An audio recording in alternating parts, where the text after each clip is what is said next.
So let's have a lesson on Spanish Romance now. This score is available in two different sources on the website, one as an individual selection, but today I'm using my grade 5 repertoire lessons book. And follow the lesson for free, but if you're interested in the book, there's a link for it underneath the video. In my book, there's a couple of pages of material to help you prepare you to play the piece. So in this particular piece, there's some pages of the melody and some of the difficult chord shapes, and then the performance edition.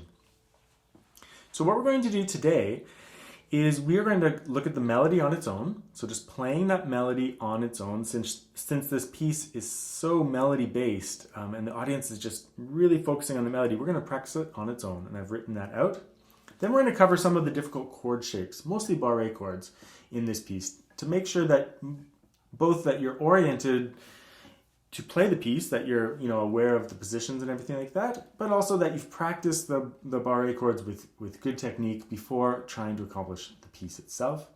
And then we'll do a walkthrough of the piece where I'll talk about some of the musical ideas connected to the piece and how to transition into some of the chords. So playing the melody on its own. So this piece is very melody based. It's pretty much everything that the audience is listening to. So you want to really keep your focus on the melody at all times, despite some of the hard guitar shapes that you're going to have to accomplish with the chords. So practicing on its own should keep it, really in the forefront of your mind. We're going to use the same fingerings that we use in the actual piece itself. This will be a little bit strange because there'll be some strange fingerings when we're playing it on its own, but nevertheless that'll get some of the muscle memory of the fingering into your hand for when you go to approach the piece. Now in my book, I've written the melody out on its own with letter names below just to make sure you're playing the right notes. But if you're just working off the piece, just grab the top notes with stems going up, that's the melody. So you want really good phrasing when you're practicing the melody because you're going to practice those perfect phrases, and then when you add the rest of the notes into the piece, you want to keep the quality of that phrasing really high. So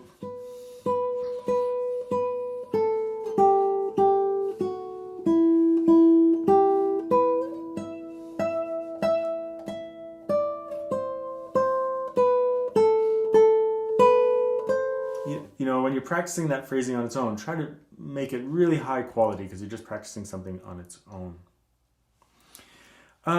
So let's just go through this melody and I'll just talk, so it might not be quite as musical when I'm talking, but I just want to kind of explain a few things as we go. So you can do a little bit of vibrato. It's kind of nice in this piece. It's a pretty romantic style piece, so a little bit of vibrato should make it sing a little bit more. So that's just a gentle rocking back and forth on the finger. I have other videos on vibrato if you want to watch those.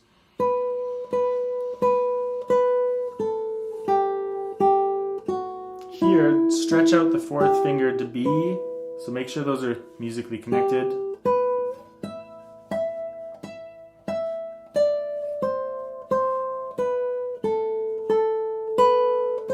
This is a weird fingering, just so make sure you're playing the right notes.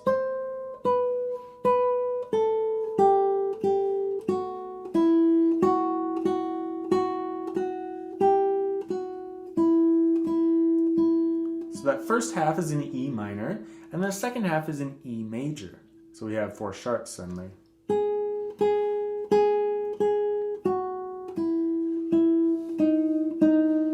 This is a C double sharp, which is the same pitch as D, but it has to be written as a C double sharp. Without getting into the theory too much, it's a lower auxiliary note, so it has to be a different letter name as D, and the D's are sharped here, so it's called a double sharp, and it's a legit thing.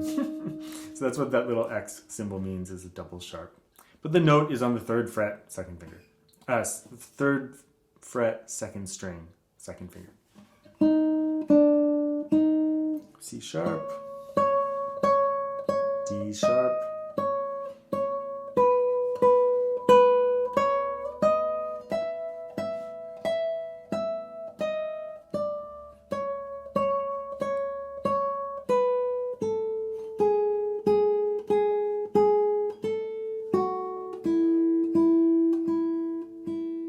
C au fin, would go back to the beginning up to the fin. So you just want to practice that melody on its own until you know it really well and you're well oriented on the guitar to it, and until the phrasing is really high quality. And then when we add all these chord shapes in, you'll be able to keep that quality level of the melody and phrasing very high. Okay, so now we're going to cover some chord shapes in the piece. In my book, I've written out a few bars of the actual piece, so the actual piece in a few bars, and then above it put chord diagrams. You can just follow the video and watch and piece it all together, of course, but in the book what we're going to do is practice the chord diagrams first and then practice the actual music that's below the chord diagrams. And when we're playing these chord diagrams or all these barré chords, we're going to pulse up and down on the chord. So we're going to play the chord and then release the pressure. Release the pressure in this hand. So I might not take my fingers off the strings, but I'm going to release all the pressure. I recommend you do this so that you get a little bit of practice playing the barré chord, but then you're just relaxing your hand so that you're not clamping down the whole time. Doing this many barré chords can really damage your hand, so just lift the tension off and lift your fingers, depress the strings off the frets between each one as a way of practicing. So bar 7 to 8, the chords are generally in A minor with some passing tones in the melody. So let's just practice those. So we're going to lift after each one.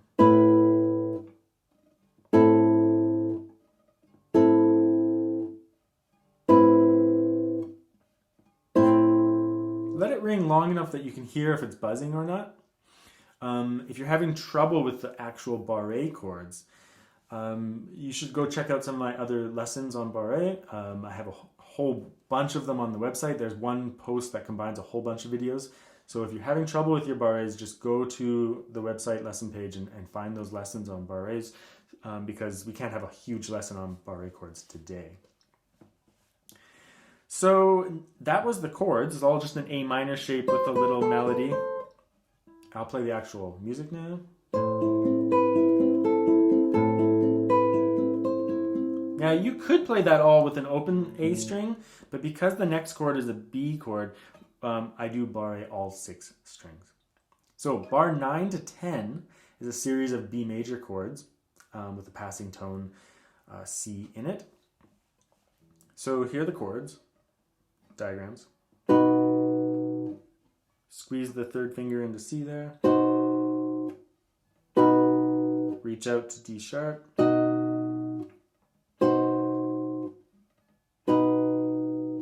Here's the actual music.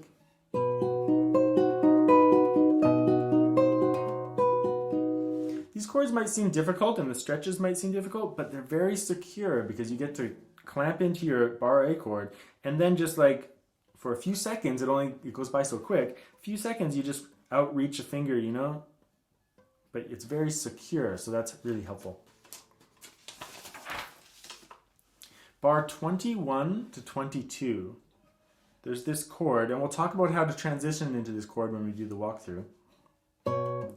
Oh, let me do the chord shapes.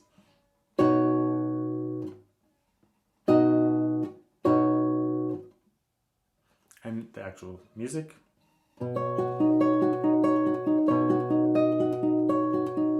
This is probably the most difficult chord for people to play, but again, if you're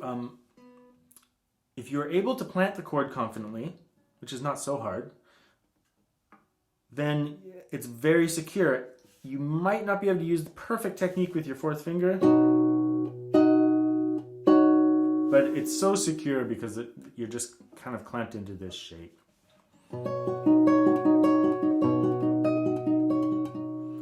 Now bar 24 to 26, these are not difficult chords, but they change fairly rapidly, so it's a good thing to practice them just so that you're ready for it. No other bars in the piece move this rapidly in chord shapes, so you just want to be familiar with it, and if you're familiar with it, it shouldn't be hard to play.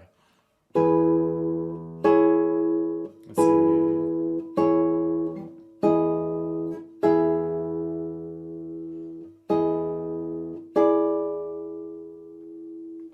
So again, I'll just do the upper notes. And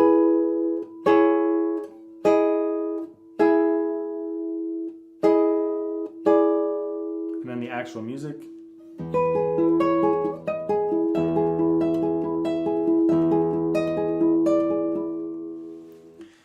Lots of students find this next one a little bit tricky. This is bar 27 to 28.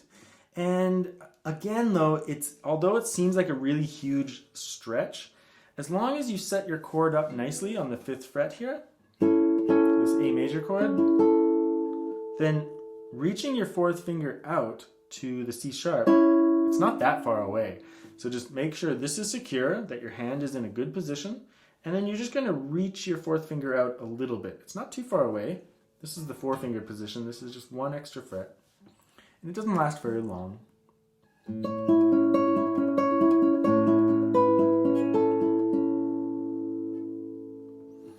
And then bar 29 to 30, this is a pretty straightforward little B7 chord.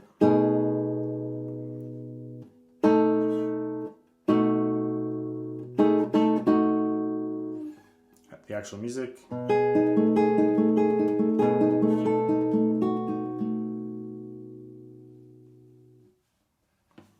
And then you're ready to play the piece. So now let's do a walkthrough of the piece, just covering all these things. First thing I'll say about the musicality of this work is that you have 3 voices, right? You have the melody, and the accompaniment, and the bass. In terms of the hierarchy of the voices, the melody should be very prominent, then the bass can be the next thing that is relatively strong, and then the accompaniment should be very, very weak. So melody, bass, and accompaniment. That's the order of prominence to the listener's ear. So you might want to just take the first note there and try to over-exaggerate the technique. So bring out the A finger and then and have enough strength in the bass that it's resonant, giving you a nice cushion of sound to float on top of. But then the accompaniment, keep it super soft. You don't want it to interfere.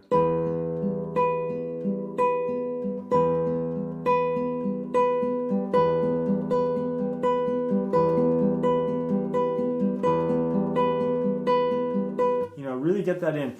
When you're trying to bring out the A finger, just do a deeper follow through. You could practice it with rest strokes just for practice. But it doesn't really work for the arpeggio so much because it would mute those notes out. I just like to think of a deeper follow through with that finger in towards the palm. That's usually enough to bring it out.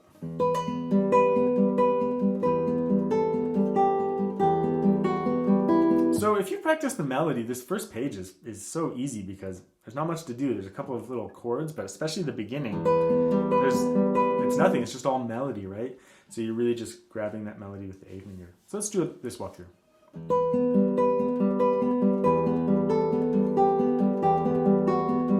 When you do a same fingering shift, just make sure that it's as smooth as possible, that you stay on the note until the last minute and then make it down so you connect the notes nicely, right?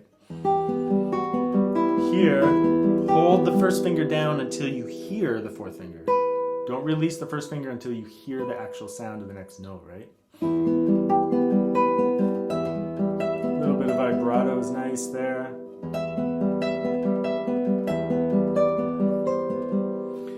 Just make sure you practice going from this note to this note with your 4th finger. Some people might find that a little bit tricky to be accurate, but just practice it on its own until it's comfortable. Do a full barre here over all 6 strings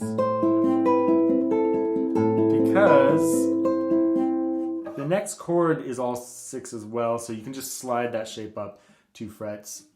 When you're practicing slowly, it might feel like a lot of barre, but when you actually play the piece at faster speeds, it goes by in half a second, right? So you're just sneaking that 3rd finger into the C natural there.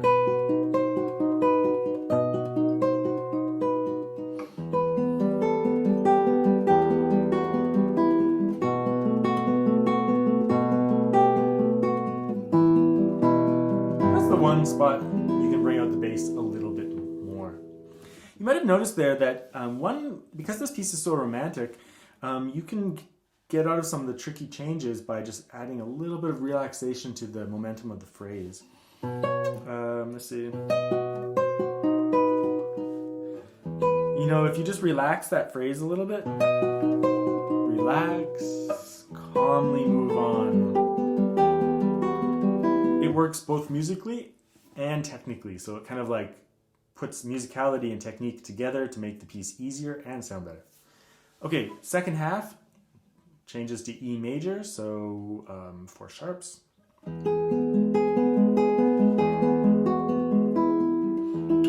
Now, I use an open string and then I follow it with a closed note. You don't have to do that. You can use open strings the whole line there if you wish.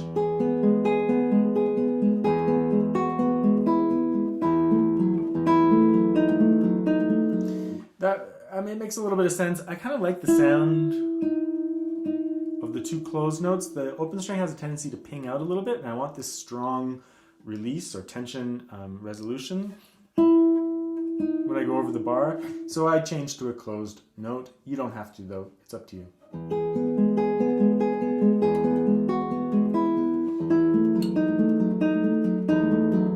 There's that C double sharp, so that's just the 3rd fret there. Here's another place where musicality and technique must meet each other halfway, because the shift into this chord is so intense. It's so crazy to go from way down here to this crazy chord way up here. So if you just relax your 4-bar phrase a little bit at the end there, then you can just calmly move to the new shape. It's not very difficult, but it works musically. So that's a real win-win situation there.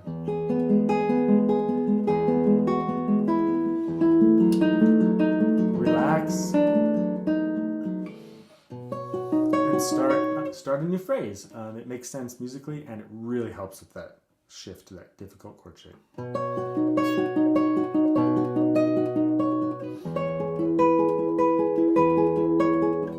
Again, not a hard section there. Just you have to be so familiar with those chords, otherwise it can be tricky to navigate, right? Same thing here, just relax the phrase. Make sure you get those 2 notes, and then lock your secure chord in.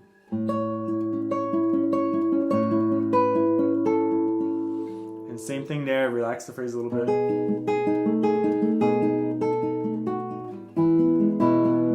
Reach the 4th finger out. It's a little bit of a stretch. And then it's D, C, L, Fin, A. So go back to the beginning, all the way to the Fin A. So the danger in the second half would be making it like too romantic or too like wishy-washy with all the ideas of like relaxing the phrases. It is the kind of the major section. It's in the middle of the piece, so that's kind of okay. You might wish to think of the first page as being a little bit more straightforward, a little bit more forward motion, with the second half of the piece being a little bit more relaxed in terms of momentum, which would help with those. But don't go too far, right? As always, I always recommend that you learn the piece with the metronome. You make sure that you can play the piece with the metronome. That way you know that you can play it as written with proper timing. And then you turn that metronome off and you relax the phrasing a little bit, and you won't be, you won't have gone too far to one side. You'll have proper rhythm, but you just relaxed it a little bit.